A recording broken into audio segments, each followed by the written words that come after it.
CTR Nirmalkumar மின்துறை அமைச்சர் வெளியிட்டுள்ள மின்சாரத்துறை வெள்ளை அறிக்கையில் சொல்லும்படியான எந்த தரவுகளும் இல்லாமல் ஒரு வெற்று அறிக்கையாக வெளியிட்டுள்ளார். ஏன் அப்படின்னா, அதில் போன ஆட்சியில் எவ்வளோ ஸ்மார்ட் மீட்டர் மாட்டியிருக்காங்க அப்படின்ற டீட்டெயில் கிடையாது. எத்தனை கிலோமீட்டர் ஹெச்டி அண்ட் எல்டி லைனை வந்துட்டு அண்டர் கிரவுண்ட் கேபிளாக மாற்றியிருக்காங்க அப்படின்ற டீட்டெயில் கிடையாது. அதுக்கப்புறம் வந்துட்டு கடந்த 5 ஆண்டுகளில் திமுக அரசாங்கம் வாங்கிய கடன் வெறும் 35,000 கோடியிலிருந்து 50,000 கோடிக்குள் தான். ஸோ அவர் சொல்லியிருக்கிறது வந்துட்டு டோட்டல் கடன், அதாவது 1,05,000 கோடி அப்படிங்கிறது வந்து டோட்டல் இபியோட கடன் சுமை. அதில் வந்துட்டு 83,000 கோடியை வந்துட்டு எப்படி ரீபே பண்ணுறது அப்படிங்கிற ரீபே ரோட் மேப் தான் வந்து கடந்த திமுக ஆட்சியில் வெளியிட்டிருந்தார்கள். அதை வந்து அவர் கடன் வாங்கின மாதிரி காமிச்சிக்கிட்டாரு. அதன் பிறகு வந்துட்டு 2000 வந்து 90,000 பேர் வேலை பார்த்தார்கள். இப்பொழுது 2026 50,000 அளவில் தான் வேலை பார்க்கிறார்கள் என்று கூறுகிறார். ஆனால் 2000 எல்லாமே மேனுவலாக இருந்தது.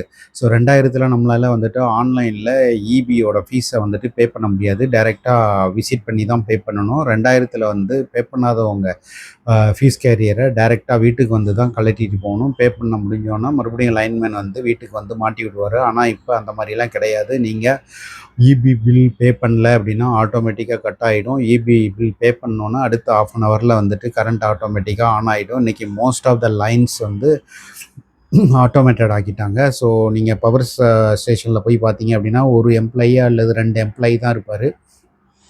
அவர் தான் ஒரு மிகப்பெரிய ஏரியாவுக்கு வந்துட்டு பவர் டிஸ்ட்ரிபியூஷன் பண்ணிகிட்டு இருப்பார். எங்கே பவர் கட் ஆயிடுச்சு அப்படின்னாலும் அவங்களுக்கு ஆட்டோமேட்டிக்காக அங்கே அந்த கண்ட்ரோல் ரூமில் இருந்தே அவங்களுக்கு தெரியும். அங்கே அந்த இடத்துக்கு வந்து அவங்களோட பணியாளர்களை அனுப்பி வச்சுருவாங்க. ஸோ இந்த மாதிரி வந்துட்டு நிறைய விஷயங்கள் வந்துட்டு ஆன்லைன்லேயும் ஆட்டோமேட்டிக்காகவும் மாறிவிட்டதால் எம்ப்ளாயிகளின் எண்ணிக்கை தேவைப்படவில்லை. அதனால் எம்ப்ளாயிகளோட எண்ணிக்கையினால தான் வந்து கரண்ட்டு கட்டு வருது அப்படின்னா, கடந்த 5 வருஷங்களில் திமுக அரசாங்கத்தால் எப்படி அதாவது கரண்ட்டு கட்டே ஆகாமல் கிட்டத்தட்ட 95% வந்துட்டு மின்தடை இல்லாத மின்சார விநியோகத்தை பராமரித்தார்கள். ஆனால் இவங்களால் ஏன் பராமரிக்க முடியல அப்படின்னா வந்து பீக் ஹவரில் கடந்த அரசாங்கம் ரூ. 21 வரைக்கும் ஒரு யூனிட்டை வாங்கி மக்கள் கஷ்டப்படக்கூடாது அப்படிங்கிறதுக்காக மக்களுக்கு குறைந்த விலையில் வழங்கினார்கள். இவர்கள் வந்து அதுக்கு என்ன பண்ணணும் அப்படின்னா, கேபினெட் அமைச்சர் அதை மீட்டிங்கை கூட்டி அதில் வந்து அப்ரூவல் வாங்கி ஃபண்டை அலாக்கேட் பண்ணணும். ஆனால் இவங்க வந்து அந்த மாதிரி எதுவும் செய்யாமல் பீக் ஹவரில் வர்றப்போ இவங்க மேபி வந்துட்டு ஒரு ரூ. 16 ரூ. 17 வரைக்கும் தான் ஆக்ஷன் போகிறாங்க அப்படின்னா பீக் ஹவரில் இப்போ ரூ. 17 கொடுக்குற ஸ்டேட்டுக்கு வந்துட்டு ஆட்டோமேட்டிக்காக மின்சாரம் போயிடும்.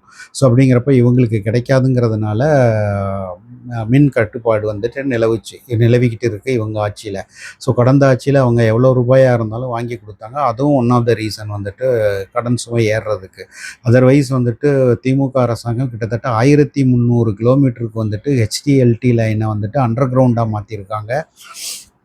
ஸோ இதனால் வந்துட்டு அடுத்தடுத்த வருடங்களில் வந்துட்டு அது பழுதுபடாமல் அந்த ரெக்கரிங் எக்ஸ்பென்சஸை கூட்டாமல் இருக்கும். ப்ளஸ் வந்துட்டு ஒரு சீரான மின் விநியோகம் இருக்கும். அதுக்கு மட்டுமே 17,200 கோடியை வந்துட்டு செலவு பண்ணியிருக்காங்க. அது இல்லாமல் 4,24,000 ஸ்மார்ட் மீட்டர் பொருத்தியிருக்காங்க. இந்த ஸ்மார்ட் மீட்டர் பொருத்துறது மூலமாக பயனாளிகளுக்கும் சரி, அதாவது டிஎன்இபிக்கும் ரொம்ப நல்ல விஷயங்கள் நடக்கும். என்ன அப்படின்னா வந்துட்டு கரெக்டான டேட்டில் ஃபிக்ஸ் பண்ண டேட்டில் ஆட்டோமேட்டிக்காக ரீடிங் எடுத்து அனுப்பிடும். அதனால் வந்துட்டு இந்த 100 யூனிட் 200 யூனிட் ப்ராப்ளம் வராது. ஸ்லாப் வந்துட்டு இன்னொரு ஸ்லாப் இப்போ வந்து லைன்மேன் வந்து ரீடிங் எடுக்கிறப்போ ஒரு நாள் டிலே ஆனாலும் அந்த ஸ்லாப் மாறிடுச்சுன்னா என்டையர் யூனிட்டோட விலை வந்துட்டு மாறிடும். ஸோ அந்த மாதிரி விஷயங்களை அவாய்ட் பண்ணுறதுக்காக ஸ்மார்ட் மீட்டரை வந்துட்டு பொருத்துறதுக்கான வேலைகளை வந்துட்டு ஸ்டார்ட் பண்ணாங்க. ஆனால் இந்த அரசாங்கம் வந்தவுடன் வந்துட்டு 1,17,00,000 வீடுகளுக்கு ஸ்மார்ட் மீட்டர் பொருத்த வேண்டிய டெண்டரை வந்துட்டு கேன்சல் செய்து விட்டார்கள். அதற்கு எந்த காரணமும் கிடையாது. ஏனென்றால் இவர்களால் அதற்கான பணத்தை கொடுக்க முடியவில்லை என்பதால் கேன்சல் செய்து விட்டார்கள்.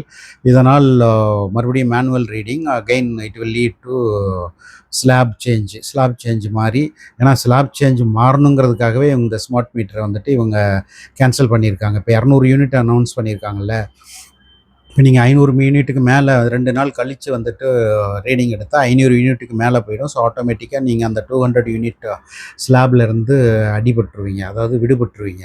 ஸோ இதெல்லாம் மாதிரி பண்ணுறதுக்காக தான் அந்த ஸ்மார்ட் மீட்டர் இதை வந்துட்டு கேன்சல் பண்ணியிருக்காங்க. ஸோ மற்றபடி வந்துட்டு கடந்த 5 ஆண்டுகளில் சிடிஆர் நிர்மல்குமார் கூறியபடி அதிகமான வருமானம் ஈட்டப்பட்டிருக்கிறது. செலவு வந்துட்டு ஸ்மார்ட் வேல், அதாவது டெக்னாலஜியை இம்ப்ரூவ் பண்ணுறதுக்கு செலவு பண்ணியிருக்காங்க. 17,000 கோடி வந்துட்டு ஹெச்டிஎல்டி மீட்டரை வந்துட்டு அண்டர் கிரவுண்டுக்கு யூஸ் பண்ணியிருக்காங்க, ஸ்மார்ட் மீட்டர் ப்ராஜெக்ட்டுக்கு யூஸ் பண்ணியிருக்காங்க. அதை இவங்க கேன்சல் பண்ணிவிட்டு நாடகம் ஆடிக்கொண்டு இருக்கிறார்கள். அதனால் இது வெள்ளை அறிக்கை கிடையாது, வெறும் வெற்று அறிக்கை தான்.